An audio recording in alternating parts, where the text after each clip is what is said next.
If you're going to do anything in Dreamweaver, you want to set up and define your site.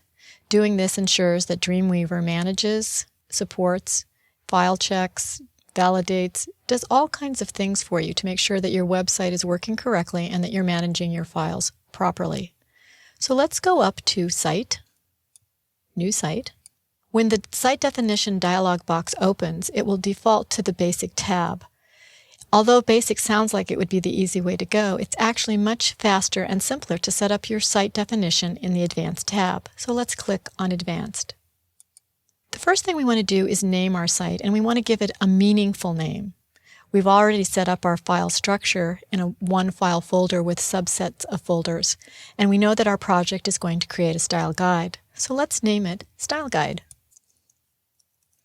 So that's part one, giving it a meaningful name. The second thing you need to do is define where that site is going to be located, what folder structure you're going to be using. It's not obvious, but this little folder icon is the important thing to see. Let's click on that. Once we click on the folder, it takes us out to our desktop or to our main hard drive area, and we want to navigate to our folder. Our folder is on the desktop. Notice I've already clicked on the desktop. Then let's click on our folder structure, which is Style Guide LB. When the name of your folder appears at the top of the directory system, you're set and ready to go. If you're working on Windows, this button will say Select, but in the Macintosh it says Choose. Go ahead and click on Choose. These are the only two things you need to do. Please leave two items just as they are. This is the way they default. Keep your links relative to the document, and be sure that you have enabled your cache. Once you've done these two things and left your default buttons clicked on, go ahead and click OK. As soon as you do that, you'll notice that down in your Files panel in the bottom right, your site now appears with the name that you gave it. This is a name just for you and for Dreamweaver to recognize. It's not the name that you have on your folder. It's the name that you and Dreamweaver have decided to call that site. In the local files, you'll see that our file structure appears just as the way we set it up. We have our main folder with our subset of folders and one HTML document inside of it.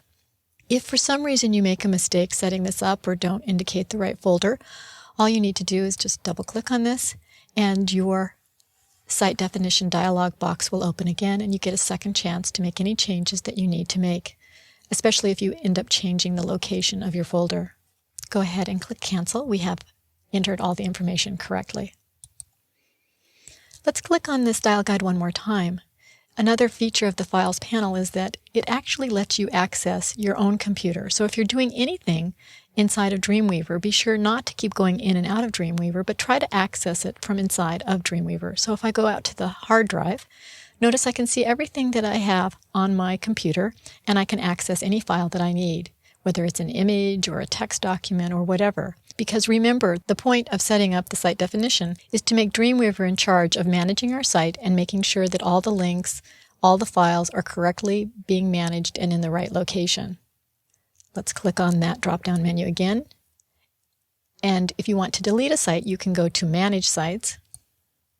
You can click on that style, and you can duplicate, remove, do all kinds of things. We're not going to do anything right now. We're just set ours up the way we like it. So let's click on the Done button.